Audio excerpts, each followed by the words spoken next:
These are AirLock indicators. This has really become a shop favorite for us. A couple different sizes, couple different colors. We sell them in singles. And the big advantage to these is how adjustable they are on the leader.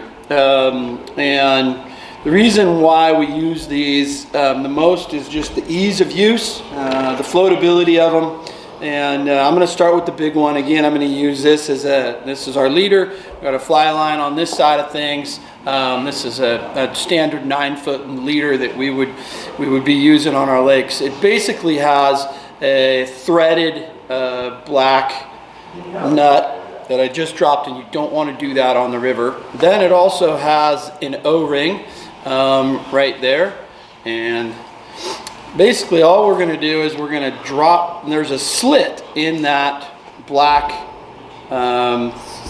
nut there, and we're going to drop that in there, and then we're going to thread it back on there, and that's it. Again, the big advantage to this is a lot like the thingamabobber, where it's made out of a soft plastic, and it's full of air, so it's very buoyant, it's very lightweight. And one of the biggest advantages to this is how mobile it is on your leader. So when we want to loosen it up and slide it, we just slide it a little bit closer to the flies, and then you can tighten that thing right back down. It's going to sit like that. The other advantage to this from a thingamabobber is that it does not kink your line. When you make the loop and attach the indicator with the thingamabobber or other types of indicators, it'll kink your line, and this does not do that, which is another big advantage. You know, for us, we use indicators a lot as a depth control tool here. You know, where do you want your flies? You want them on the bottom, you want them a couple feet up off of the bottom, whether you're on a lake or a river or a stream.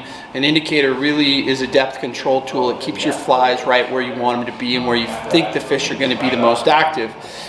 So the big advantage to this one, again, is the mobility of it, where we can move it up the leader, tighten it back up. You can make 5 or 6 casts, get a couple good drifts through there. If you don't find the bottom, or if you don't touch a fish, within 8 casts, usually we make an adjustment. So we're sliding the indicator further away from the flies to get more depth, or adding more split shot or something like that to try and get right down on the bottom.